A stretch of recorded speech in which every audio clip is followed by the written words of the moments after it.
और पटना से बड़ी खबर जो आज सक्षमता परीक्षा में कठिन सवाल से अब गुरुजी आक्रोशित नजर आ रहे हैं। कठिन सवाल पूछे जाने पर शिक्षक संघ का आक्रोश जो है वो भड़क उठा है। मामूली परीक्षा बोलकर शिक्षकों को अपमानित किया गया है। बीपीएससी से कठिन और यूपीएससी लेवल के प्रश्न पूछे गए हैं। शिक्षक संघ ये कह रहा है कि जानबूझकर शिक्षकों को परेशान करने के लिए, अपमानित करने के दृष्टिकोण से यूपीएससी लेवल के प्रश्न पूछे गए। नियोजित शिक्षकों को नौकरी से हटाने की साजिश रची गई है। शिक्षक संघ के नेता ने सीएम नीतीश कुमार से मांग की है कि शोषण बंद हो, शिक्षकों को उनका वाजिब हक मिले।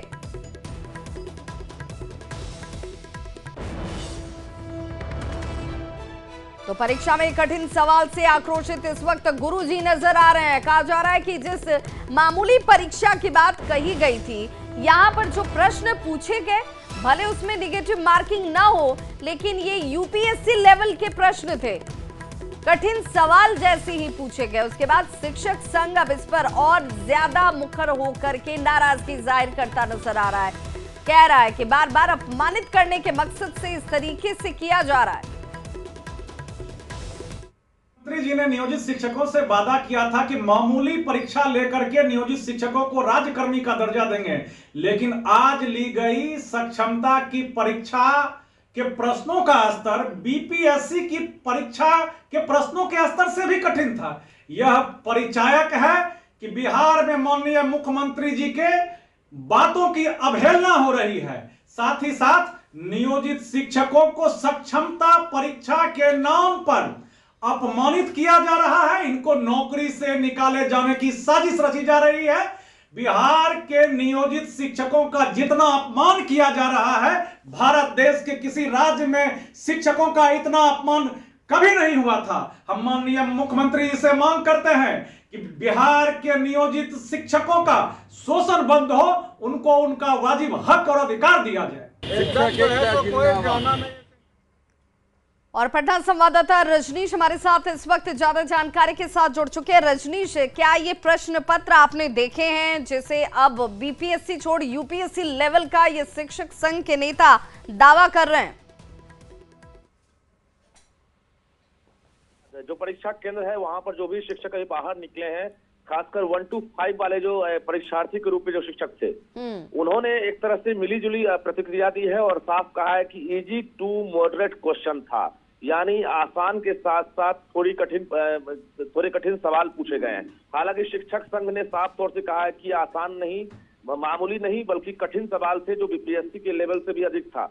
कई तरह की बातें हैं जो शिक्षक लगभग 20 साल से पढ़ा रहे थे और निश्चित रूप से जीएस हो या बाकी सब्जेक्ट का जो क्वेश्चन है उसकी उन्होंने उम्मीद नहीं की तो ऐसे सवाल पूछे गए हैं, ये आरोप लगा है। हालांकि जो नई बहाली वाले जो शिक्षक हैं वो कहीं ना कहीं बाहर संतुष्ट होकर निकले हैं, खासकर 6th फेज वाले वैसे शिक्षक जो हाल में बहाल किए गए थे। तो जैसे जैसे पुराने टीचर हैं जिनका अभ्यास छूट गया है और सिलेबस से कहीं ना कहीं बाहर से क्वेश्चन पूछा गया है, तो उनसे उनको कहीं ना कहीं नाराजगी लगी है।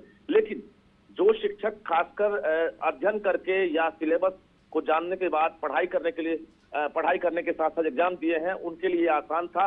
कई तरह के सवाल हैं। दूसरी बड़ी बात यह है कि जब रिजल्ट जारी होगा उसी वक्त जो मेरिट के आधार पर जिला आवंटित होगा वहां पर उनकी पोस्टिंग होगी। ऐसे में माना यह जा रहा है कि इस बार अपीयरिंग कैंडिडेट की संख्या बोर्ड के मुताबिक कम थी, क्योंकि जिस प्रकार से 4.5 लाख नियोजित शिक्षक हैं बिहार में, उसके मुताबिक अपीयरिंग कैंडिडेट की संख्या कम थी। ऐसे में चॉइस के जिले जो हैं वहां पर इनकी पोस्टिंग हो सकती है जो मेरिट के आधार पर है। दूसरी बड़ी बात है, अगर वो असफल भी होते हैं तो नौकरी नहीं जाएगी, क्योंकि 5 चांस की बात सरकार ने की है।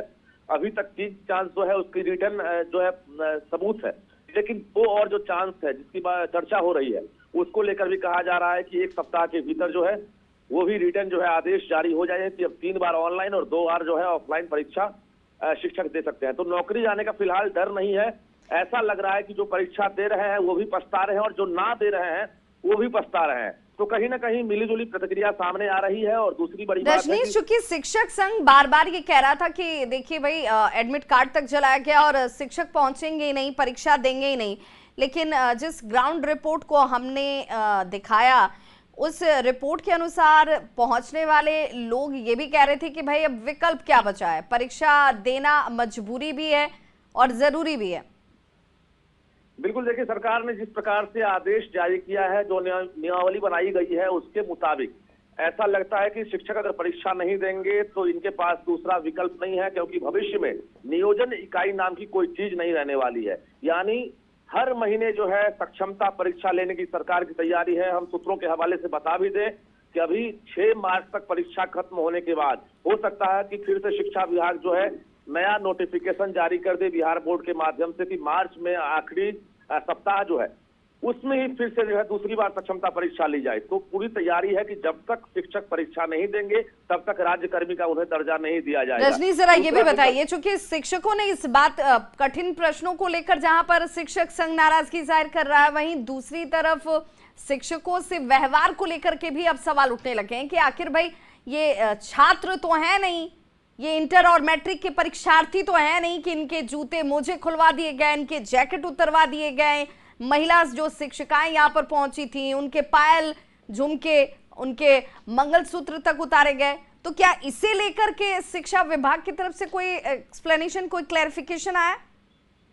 बिल्कुल, यहाँ पर सवाल उठेगा भी और न्यूज 18 भी सवाल उठा रहा है, क्योंकि मैट्रिक और इंटर के इम्तिहान से पहले बिहार विद्यालय परीक्षा समिति एक गाइडलाइन जारी करता था, लेकिन इस बार किसी प्रकार के गाइडलाइन जारी नहीं किए गए हैं और सीधे सेंटर पर पहुंचने के बाद जो भी शिक्षक हैं उनसे जूता उतरवाया गया है, मोजे उतरवाए गए हैं, महिलाएं हैं उनके जो है झुमके और पायल खुलवाए गए हैं। कुल मिलाकर ये कहें कि जो तस्वीरें सामने आई है ये सवाल खड़ा कर रहा है कि आखिर शिक्षक जो है मैट्रिक और इंटर की परीक्षार्थी तो नहीं है। तो उस प्रकार का जो सुलूक हुआ है तो शिक्षक संघ भी नाराज है और कहीं ना कहीं ये सवाल उठ रहा है कि आखिर इस प्रकार से जांच अभियान क्यों किया गया है, क्योंकि गाइडलाइन जारी करना होता पहले से और बिहार बोर्ड को पता है गाइडलाइन जारी करते तो विरोध और बढ़ जाता है। बिल्कुल, और शायद उस विरोध को दबाने के लिए या उस विरोध को कम करने के लिए ही ये गाइडलाइन पहले से जारी नहीं किए गए। सेंटर्स पर पहुंचने के बाद इन नियोजित शिक्षकों से इस तरह का व्यवहार किया गया है जिसकी निंदा अब की जा रही है। बहुत बहुत शुक्रिया रजनी से इस तमाम जानकारी के लिए।